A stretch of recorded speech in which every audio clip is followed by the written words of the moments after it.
네, 여러분 안녕하세요. 네, 네이처스를 말씀드립니다. 오늘은 좀 더 우리가 구체적인 부분을 세밀하게 좀 살펴보는 게 좋겠습니다. 식약처의 반려결정 이후에 어려운 그런 상황에 직면해 있는데, 자, 오늘 제가 말씀을 드릴 부분은 이전 영상에서도 개괄적인 것들을 전부 말씀을 드리기는 했어요. 네. 이번에는 그 여러 각도에서 여러분들이 얘기하시는 그런 주장, 그거를 한번 살펴보고요. 그리고 이제 식약처에 이렇게 억울함을 당하고 가만히 있을 수는 없잖아요. 식약처에 대한 소송건들이나 대처는 어떻게 하는 게 좋겠는가. 우리가 나름대로 살펴보는 거죠. 물론 알바이오 측이 이제 결정하리라고 보지만 그걸 좀 살펴보도록 하고요. 그리고 우리가 이제 중점으로 봐야 될 것은 미국 건 아닙니까? 그러면 미국 거는 뭘 봐야 되느냐? 그걸 말씀을 드릴 거고요. 그리고 주가 예상, 네, 그렇게 말씀을 드리도록 하겠습니다.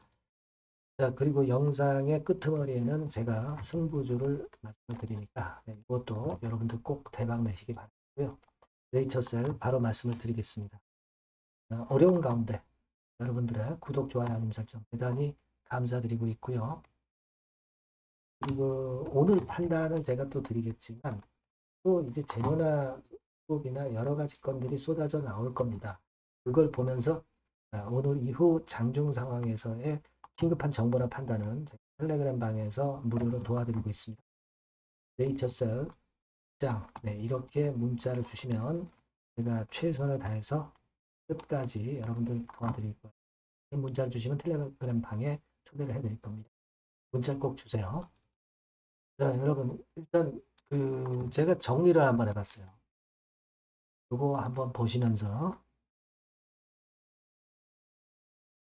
쭉 예상을 한번 해 보시는 게 좋을 것 같습니다. 공개문입니다. 그죠? 네, 공개문은 중앙 약심의 회의록 공개문은 이미 제가 말씀을 드렸어요. 아, 그래도 한번 아웃라인만 보고 갑니다. 이런 식으로 각 페이지가 돼 있었죠. 그리고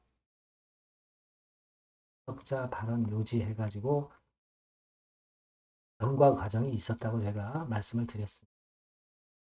자, 그 다음에 페이지입니다. 전부 여러분들이 이 보신 거예요. 네. 제가 지난 영상에서 말씀을 이미 드렸던 거고요. 그래서 결론이 이렇게 나왔다.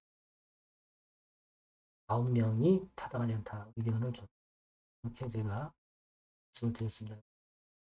그것을 좀 일목요연하게 힘만 요약을 해보면 이거죠. MCID 기준 적용 시 군간 차이가 미달이다. 이렇게 얘네들이 결론을 냈는데 여러분도 잘 아시겠지만 2차 반려 때와 마찬가지로 MCID 기준, FDA의 글로벌 기준이 아니라는 것을 알고 계시죠? 그리고 MCID는 사전에 합의되지 않은 새로운 잣대예요. 프로토콜에도 없었던 기준을 갑자기 들고 나오면서 그걸 가지고 임상적 유의성이 없다고 반려를 한 겁니다. 2차 반려 때나 뭐 똑같은 거죠. 뭐 거듭 말씀드리지만 국제 규제 가이드라인과 배치되는 기준을 적용을 한 거고요.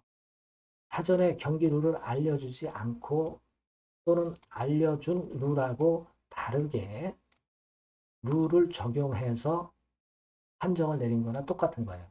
그죠? 경기 도중에 룰 변경, 마찬가지 상황. 사전에 합의가 없는 기준 변경. 그죠? 가장 핵심은 이겁니다. 그러니까 MCID 기준, 글로벌 기준이 아닌 걸 가지고 이걸 가지고 자기가 미달했다고 해서 임상적 유의라는 걸 미달했다고 그렇게 판정을 한 거죠. 이 부분은 여러분들이 다 이해를 하고 계신 그러면 여러분들 다 여러 그 각도에서 전문가분들이라고 하는 분들이 어떤 의견을 주셨는가 볼 필요가 있어요. 이장익 서울대 교수잖아요. 네, 여러분들 기사 이거 보셨을 겁니다. 그죠? 네, 이번 이장익 교수 굉장히 우호적이고 합리적이고 공정하신 분이죠. 그죠? 그래서 쭉 인용을 하고 있습니다만은 여기서 이분이 결국 이제 주장한 물자는 제가 아까 요약본을 말씀드린 대로 그겁니다. FDA는 이익과 위험을 평가해서 이익이 크면 가치가 있다고 판단하는 반면에 약처는 이러한 어떤 세부적인 기준이 없이 그냥 어떤 규제에 매몰돼 있다는 거죠. 어떤 기준에 매몰돼 있다는 거예요. 그 기준도 맞는 기준도 아니고 이미 사전에 미리 예고된 기준도 아닌 그런 쪽에 매몰돼서 의약품 본연의 가치를 외면했다고 말씀하신 겁니다.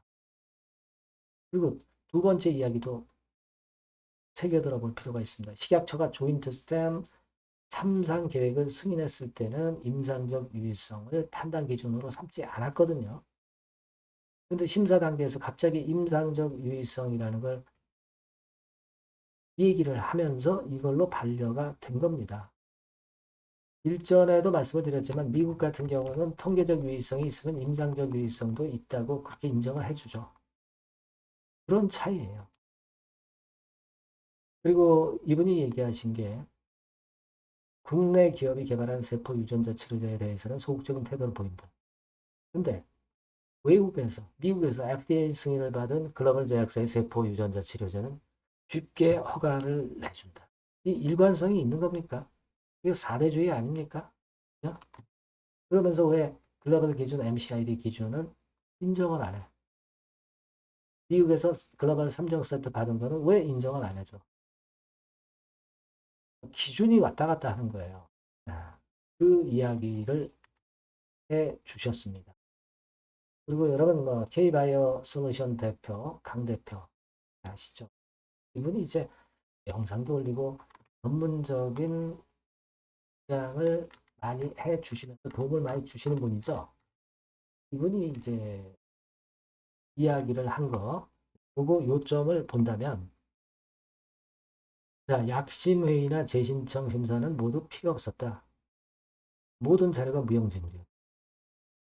2년 전에 반려만이 정답이었다. 네, 이것에 맞춰간 사전 설계된 결론을 유도한 거다. 이 얘기를 하셨고요. 그리고 이제 중요한 거는 앞으로 우리가 해야 될 거죠. 자꾸 과거에 묻히지 말고 한국 버리고 미국 가는 거 아니에요. 그렇다면 실전적으로 뭘 해야 되느냐? 메릴랜드주의 스템셀 캠퍼스 예약을 서둘러야 한다. 이게 시간이 좀 걸린다고 그래요. 어떤 목적이라든가 이런 건들을 제대로 미리 사전에 준비해서 해야 됩니다. 그렇기 때문에 스템셀 캠퍼스 예약을 서둘러야 한다는 말씀을 하셨고요. 그 다음에 이제 그 자금 있잖아요. 자금. 미국 투자하는 자금. 자금 투자처 유치. 이게 중요하다. 유상증자는 뭐 안 한다고 그랬으니까 그거는 그대로 믿고 가시면 되겠고. 그리고 가속 승인에서는 CMC를 매우 집중적으로 준비해야 된다는 이 부분. CMC하고 샘셀 캠퍼스. 우리가 HLB 그 예를 잘 알고 계시지 않습니까? 결국 CMC 쪽, 중국 쪽에 맡겼다가 결국 그 효과가 지금 안 나고 있는 거 아니에요? 그러니까 이 부분이 굉장히 중요하다는 얘기죠. 네, 이 얘기를 하셨다 겁니다. 좀 우리가 새겨들어야 될 것들이라고 보고.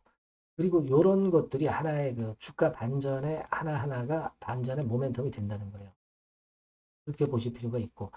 그 다음에 여러분, 정상목 박사 아시죠? 네, 정상목 박사. 정상목 박사가 임상 반려된 다음에 이야기, 여기 쭉 기사가 나와 있죠? 아마 읽어보셨을 건데, 요점은 그거죠. 미국 가속 승인에 올인해야 된다. 그렇게 하고 있다. 인허가의 가장 중요한 이어피투 미팅. 그리고 미팅을 올해 내로 진행할 예정입니다. 플로리다 포함한 주요 주에서 상용화를 먼저 상용화를 하는 거예요. 그래야 FDA 허가를 받는 데 도움을 받는다. 이렇게 하겠다라고 앞으로 계획을 얘기를 해 주셨습니다. 그러니까 요거 하나하나가 주가 반전의 모멘텀으로 작용할 기대 요소가 되는 거예요. 그래서 자꾸 우리가 과거에 얽매이지 말고 미래를 봐야 됩니다. 한국에 얽매이지 말고 미국 건을 봐야죠. 그래서 그걸 준비해야 된다는 거예요. 그 이야기가 아까 말씀드린 강 대표 이야기, 그리고 정상목 박사 이야기가 바로 그겁니다. 자꾸 과거에 우리가 얽매여서 어떻게 하겠어요? 이미 엎질러진 물인데 미래를 보고 반전의 요소를 우리가 찾아 나가야죠. 그렇게 봅니다. 그리고 과거에 얽매이는 거는 한국 식약처에 대해서는 그럼 어떻게 대응을 하는 게 제일 좋겠느냐? 예전에 뭐 행정소송 이야기도 나왔죠. 만약에 식약처에 대해서 이 억울함을 좀 풀려고 한다면 행정소송이나 행정심판, 네, 요거를 해야 돼요. 처분 신청도 이제 양념격으로 이제 할 수 있는 거고요. 요걸 해야 됩니다. 그래서 행정소송, 억울한 일 당했을 때 무효화하거나 취소하기 위해 소송을 제기하는 거죠. 여기 설명이 쭉 나와 있죠. 그리고 가처분 신청은 행정 권리를 신속하게 보호하기 위해서 법원의 임시적인 결정을 구하는 절차예요. 그거는 그러니까 먼저 행정소송을 하고 결과 기다리기 어려운 긴급한 상황에서 이제 가처분 신청을. 행정소송이 먼저죠. 그리고 중간에 가처분 신청. 이렇게 되는 겁니다. 그러니까 가처분 신청을 내는 게 아니라 행정소송을 먼저 내는 거죠. 이렇게 볼 수 있고 행정심판도 일하는 제도도 역시 행정소송과 비슷합니다. 국민구제 제도예요. 근데 행정심판이 조금은 더 유리할 가능성이 좀 있습니다. 비용 면에서도 여기 나와 있는데 그렇고요. 여러 가지 유리한 점들이 많아요. 그리고 행정소송은 법리적인 것이기 때문에 이것보다는 행정심판 쪽으로 가야 하지 않겠나 이런 생각을 하고 있습니다. 물론 알바이오 측에서 어떤 결정을 하느냐가 중요하죠. 뭐 일단 엎질러진 물이니까 소송해봐야 필요 없다. 소송 안 한다. 미국에 주력하겠다. 두 번째는 소송하겠다. 소송을 하는데 행정심판 쪽으로 가겠다. 또는 행정소송 쪽으로 가겠다. 이런 이야기들이 나올 겁니다. 그래서 이 부분은 우리가 주목해 보고요. 이런 건들에 대한 이야기 나오면 제가 바로 말씀을 드릴 겁니다. 자, 그래서 쭉 봤어요. 네, 쭉 봤는데 중요한 거는 자꾸 우리가 한국 식약처 반려받은 거 과거에 자꾸 얽매이지 말고요. 미래를 향해서 나가자. 알바이오가 뭐, 네 번째 사수죠, 사수. 사수를 하겠다면 우리가 그걸 존중해 줘야 되는 거고. 또 FDA에 주력하겠다면 이걸 또 존중해 줘야 되는 겁니다. 지금 분위기상은 사수는 안 할 것 같아요. 정상목 박사가 아까 얘기했잖아요. 미국에 올인하겠다. 미래 쪽으로 가는 겁니다. 다만 이제 소송권은 어떻게 진행되느냐는 우리가 지켜볼 필요는 있겠어요. 미국 FDA 거는 아까 말씀드린 중간중간 재료가 많잖아요. 그 재료가 나오기 전에 미리미리 움직일 겁니다.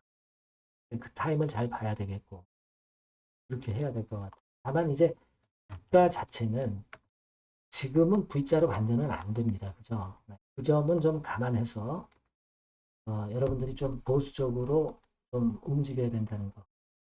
그거는 우리가 생각을 하고 가시자 이거죠. 네. 일단 그런 견해입니다. 그래서 요건과 관련한 그 긴급한 소식이나 정보는 제가 여러분께 바로바로 말씀을 드릴 테니까 여러분들께서는 요 전번으로 네이처셀이라고 꼭 문자 주세요. 그래야 제가 연락을 드릴 수 있어요.